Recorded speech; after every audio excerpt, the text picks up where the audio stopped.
Hey guys, what is up? It is the Fast Break Report here, bringing you guys another vlog. So, I guess we got to talk about the Pacers' recent signing of Mac McClung, because he made his debut last night for the Pacers against the Dallas Mavericks. And normally when guys get signed or released or whatever, usually I make a video on it like immediately. I used to do that. Before, like, I don't know, YouTube kind of has taken a backseat in my life at this point, but, I will say this, okay, it's very hard for me to get excited about this season, being that I'm expecting it to kind of suck, but there's been a lot of things that have happened. Mac McClung got signed, James Wiseman got waived for Mac McClung. I don't know how much I really, like, I don't know how I feel about that. I get it. We had, four centers. One guy had to go. Like, I kind of understand that, at some point. I know they were still trying to figure out, like, the center position.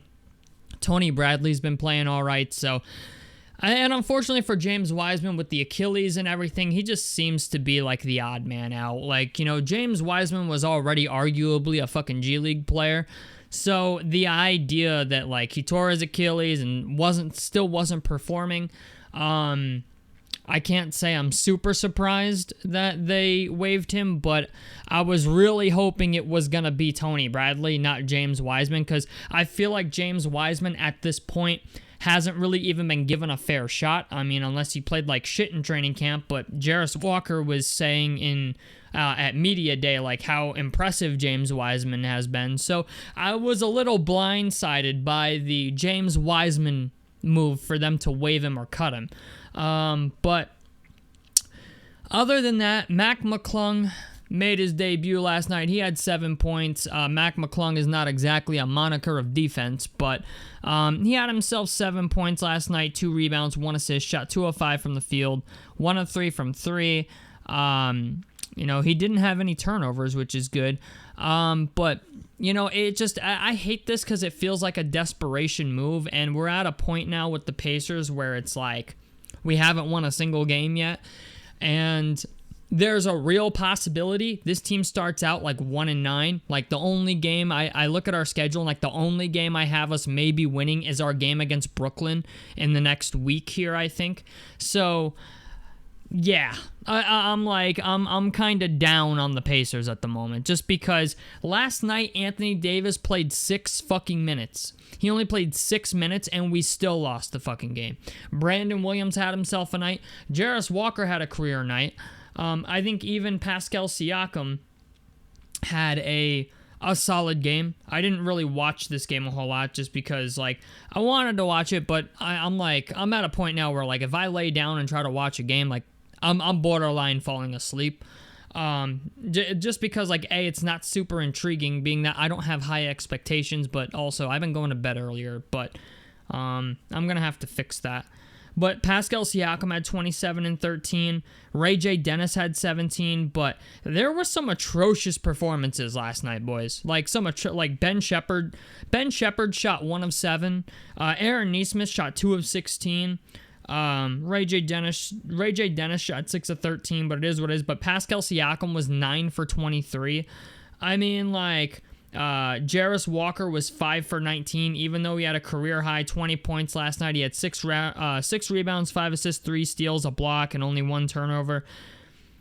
It is very, very hard for me to get excited about this year. I feel like everybody had unrealistic expectations for this team, and, like, I don't know why, like, I get why people had the expectations they did, because, we still had Nembhard, and, like, all we were missing was Tyrese Halliburton. But being that, like, fucking everybody is injured at this point, Ben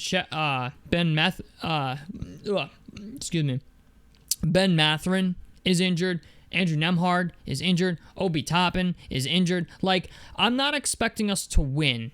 And, like, with all these injuries, I'm just not. You're asking Pascal Siakam to do a whole hell of a lot, and, he's playing a shit ton of minutes. I'm really, really praying he's not the next one that gets injured. But, like, my problem with everything is just the Mac McClung signing feels like a desperation signing. Don't get me wrong, Mac McClung is an okay basketball player, but he's only an okay basketball player. Yeah, okay, he's a dunk contest champion. Whoop-de-doo. The fucking warm-up, layup lines will be fun to watch. But, it's just I people are already talking about tanking. And I understand why, because we got our draft pick back from the Pelicans. We traded them our 2025 first rounder for our 2026 first rounder back over the summer.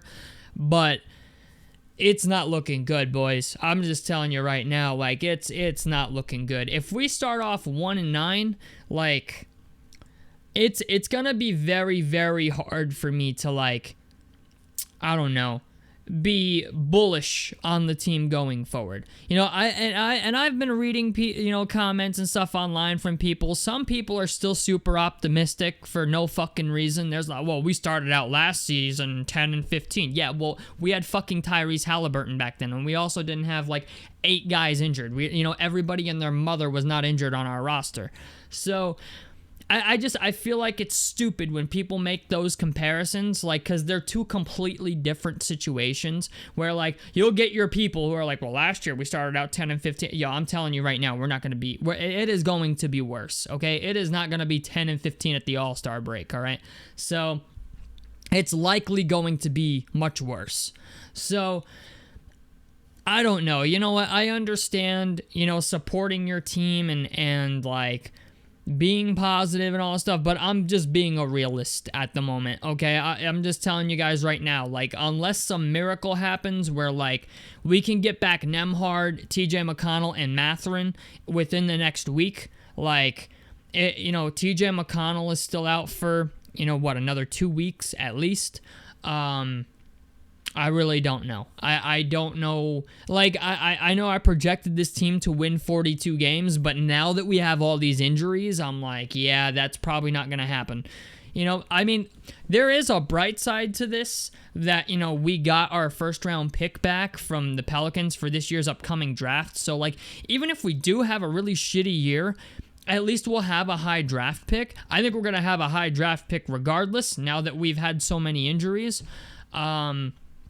But it's hard to get excited, yeah, Mac McClung provides some, above the rim excitement maybe if you get him on a fast break. He is an okay offensive player. It's just defensively, I'm not expecting anything great out of him, and it just feels like the front office is just kind of grasping at whatever they can to try to fix the point guard position, because Ben Shepherd just, to me, is he's a catch-and-shoot guy. He's not a guy that should be out there running the offense.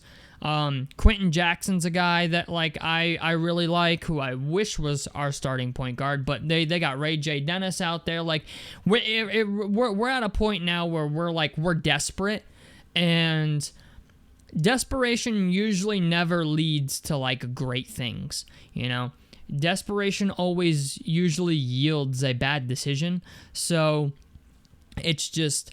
It's very hard. It's very hard for me to be positive. And, I want to be positive and I want to be excited to watch games, but I'm just it's hard to be excited about games when eight players are injured and you're you kind of know the team's going to fucking lose.